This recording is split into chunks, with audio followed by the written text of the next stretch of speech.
Hello, everyone, and welcome to today's reading of Artemis Fowl by Ian Colfer. We are in chapter 7, and we're about halfway through the chapter. Here we go. Mulch followed a loamy vein through the volcanic fold in the rock. Nice consistency, not too many loose stones, plenty of insect life too. Vital for strong, healthy teeth, the dwarf's most important attribute.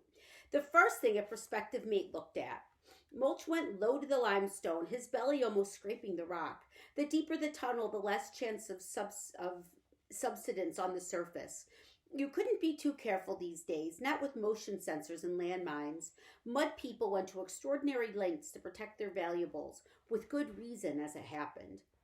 Mulch felt a vibration cluster to his left. Rabbits.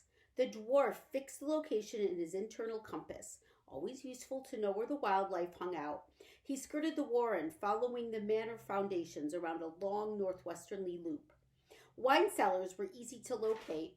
Over the centuries, residue seeped through the floor, infusing the land beneath the wine's personality. This one was somber. Nothing daring here. A touch of fruit, but not enough to lighten the flavor. Definitely an occasion wine on the bottom rack. Mulch burped. That was a good clay. The dwarf aimed his scything jaws skyward, punching through the floorboards. He hauled himself through the jagged hole, shaking the last of the recycled mud from his pants. He was in a blessedly dark room, perfect for dwarf vision. His sonar had guided him to an uncovered spot in the floor. 3 feet to the left, and he would have emerged in a huge barrel of Italian red. Mulch rehinged his jaw and padded across to the wall. He flattened a conch-like ear to the red brickwork. For a moment, he was absolutely still, absorbing the house's vibrations. A lot of low-frequency humming. There was a generator somewhere and plenty of juice running through the wires. Footsteps, too, way up. Maybe on the 3rd floor, and close by, a crashing sound, metal on concrete. There it was again. Someone was building something or breaking something down. Something skittered past his foot. Mulch squelched it instinctively. It was a spider, just a spider. "Sorry, little friend," he said to the gray smear. "I'm a bit on the jittery side." The steps were wooden, of course, more than a century old, too, by the smell of them. Steps like that creaked as soon as you looked at them, better than any pressure pads for giving away intruders. Mulch climbed along the edge, 1 foot in front of the other. Right in by the wall was where the wood had the most support and was less likely to crack. This was not as simple as it sounds. Dwarf feet are designed for spade work, not for the delicate intricacies of ballet dancing or balancing on wooden steps. Nevertheless, Mulch reached the door without incident. A couple of minor squeaks, but nothing that would be detectable by human ears or hardware. The door was locked naturally, but it may as well not have been for all of the challenge it presented to a kleptomaniac dwarf. Mulch reached into his beard, plucking out a sturdy hair. Dwarf hair is radically different from the human variety. Mulch's beard and head hair were actually a matrix of antennae that helped him to navigate and avoid danger below ground. Once removed from its pore, the hair immediately stiffened in rapid rigor mortis. Mulch twisted the end in the seconds before it became completely rigid. A perfect pick. 1 quick jiggle and the lock yielded. Only 2 tumblers. Terrible security, typical of humans. They never expected attack from below. Mulch stepped onto a parquet corridor. The whole place smelled of money. He could make a fortune here, if only he had the time. There were cameras just below the architrave, tastefully done, nestled in the natural shadows, but vigilant nevertheless. Mulch stood for a moment, calculating the system's blind spot. 3 cameras on the corridor, 90-second sweep, no way through. "You could ask for help," said a voice in his ear. "Foley?" Mulch pointed his wired eyebrow at the nearest camera. "Can you do anything about those?" he whispered. The dwarf heard the sound of a keyboard being manipulated, and suddenly his right eye zoomed like a camera lens. "Handy," breathed Mulch. "I gotta get me one of these." Root's voice crackled through the tiny speaker. "No chance, convict. Government issue. Anyway, what would you do with one in prison? Get a close-up on the other side of your cell?" "Ah, you're such a charmer, Julius. What's the matter? Are you jealous because I'm succeeding where you failed?" Root's foul swearing was drowned out by Foley. Okay, I've got it. Simple video network, not even digital. I'm going to broadcast a loop of the last 10 seconds to every camera through our dishes. That should give you a few minutes. Mulch shuffled uncomfortably. How long will that take? I'm a bit exposed here, you know. It's already started, replied Foley. So get moving. Are you sure? Of course I'm sure. Elementary electronics. I've been messing with human surveillance since kindergarten. You'll just have to trust me.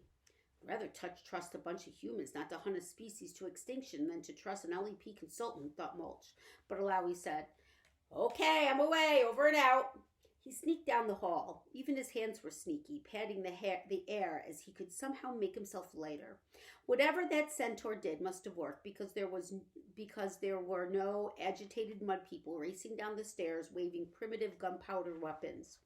Stairs. Ah, stairs. Mulch had a thing for stairs. They were like pre-dug shafts. He found that inevitably the best booty lay at their summit.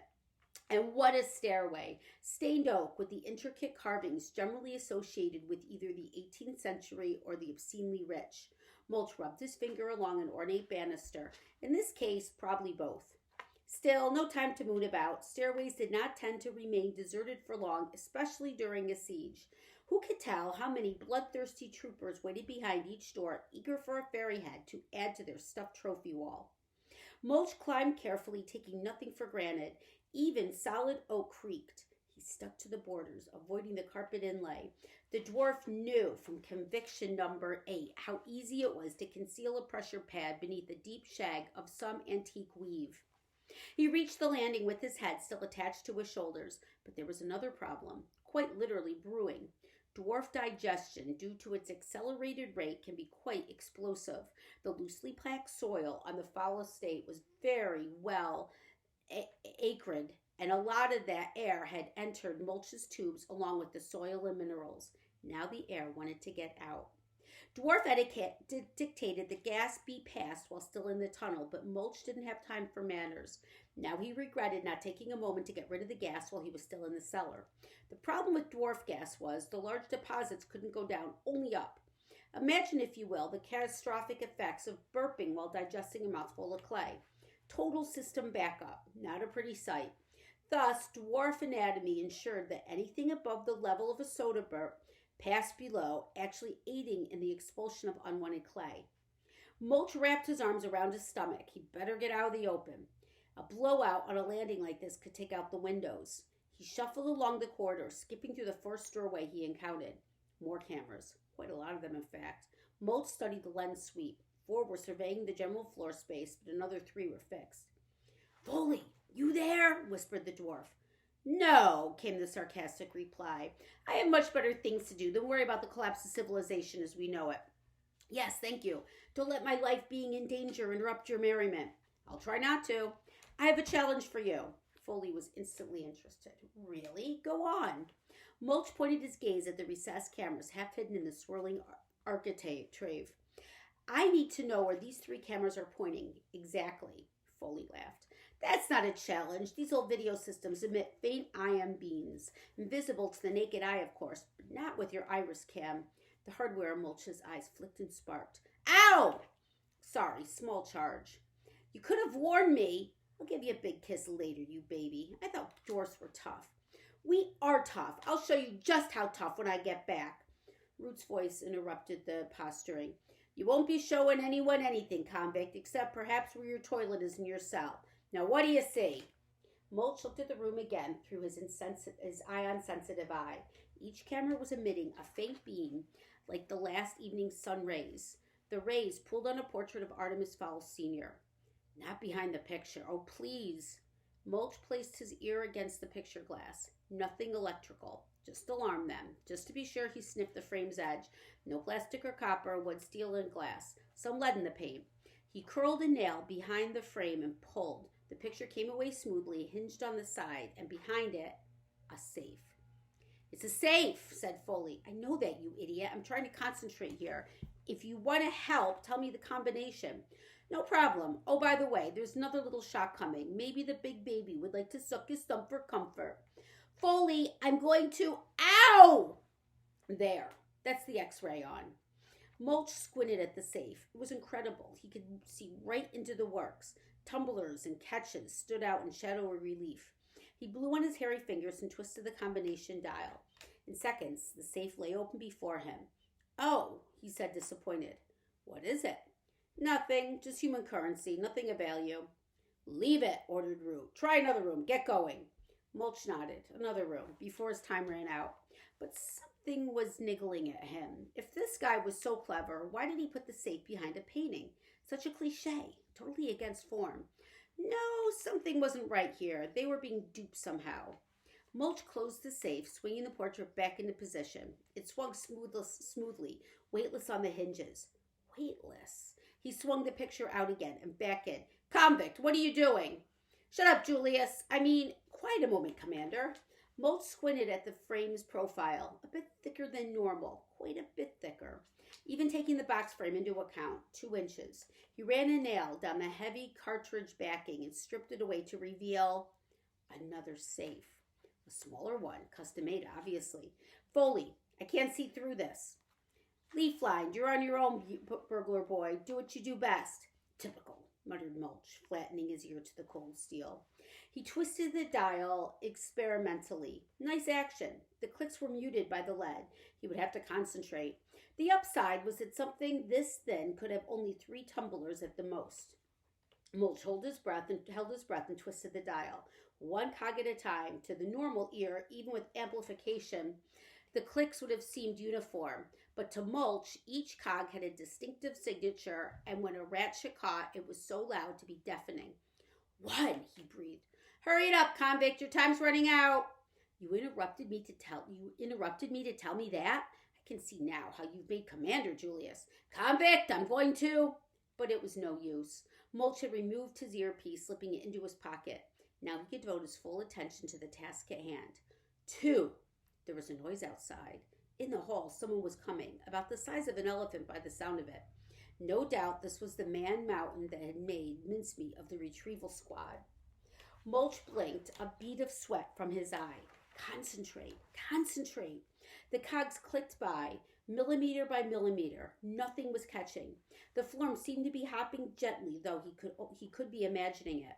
Click, click. Come on. His fingers were slick with perspiration, the dial slipping between them. Mulch wiped them on his jerkin. "Now, baby, come on, talk to me." Click, thunk. Yes! Mulch twisted the handle. Nothing. Still an obstruction. He ran a fingertip over the metal face. There. A small irregularity. A micro keyhole. Too small for your average lockpick. Time for a little trick he learned in prison. Quickly, though his stomach was bubbling like a stew in an oven, and the footsteps were getting closer. Selecting a sturdy chin hair, Mulch fed it gently into the tiny hole.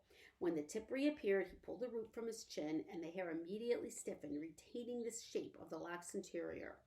Mulch held his breath and twisted. Smooth as a goblin's lie, the lock opened. Beautiful. At moments like these, it was almost worth all the jail time. The kleptomaniac dwarf swung back the little door. Beautiful work, almost worthy of a fairy forge, light as a wafer. Inside was a small chamber, and in the chamber was... "Oh, gods above!" breathed Mulch. Then things came to a head rather rapidly. The shock that Mulch had experienced communicated itself to his bowels, and then decided the excess air had to go. Mulch knew the symptoms: jelly legs, bubbling cramps, wobbly behind. In the seconds remaining to him, he snatched the object from the safe and, leaning over, he clasped his knees for support. The constrained wind had built itself up to a mini cyclone, intensity, and could not be constrained, and so it exited, rather abrasively, blowing open Mulch's back flap and smacking into the rather large gentleman who had been sneaking up behind him. Artemis was glued to the monitors. There was this time when things traditionally went wrong with kidnappers, the 3rd quarter of operations. Having been successful thus far, the abductors tried to relax, light up a few cigarettes, get chatty with the hostages. Next thing they knew, they were flat on their faces with a dozen guns pointed at their backs of their heads. Not Artemis Fowl. He didn't make mistakes. No doubt the fairies were reviewing the tapes of their first negotiating session, searching for anything that would give them a way in. Well, it was there all right. All they had to do was look, buried just deep enough to make it look accidental. It was possible that Commander Root would try another ruse. He was a wily one, no doubt about it. One who would not take kindly to being bested by a child. He would bear watching. The mere thought of Root gave Artemis the shivers. He decided to check in again. He inspected the monitors. Juliet was still in the kitchen, scrubbing at the sink, washing the vegetables. Captain Short was on her bunk, quiet as the grave. No more bed banging. Perhaps he had been wrong about her. Perhaps there was no plan. Butler stood at his post outside Holly's cell. Odd, he should have been on his rounds by now. Artemis grabbed a walkie-talkie. Butler? Roger base, receiving. Shouldn't you be on your rounds? There was a pause. I am, Artemis, patrolling the main landing. Coming up on the safe room. I'm waving at you right now. Artemis glanced at the landing cameras. Deserted from every angle. Definitely no waving manservant. He studied the monitors, counting under his breath. There, every 10 seconds, a slight jump on every screen. A loop, he cried, jumping up from the chair. They're feeding us a loop. Over the speaker, he could hear Butler's quick pacing to a run. The safe room. Artemis's stomach dropped into a queasy hell. Duped. He, Artemis Fowl, had been duped, even though he knew it was coming. Inconceivable. It was arrogance that had done it, his own blinding arrogance, and now the entire plan could collapse around his ears.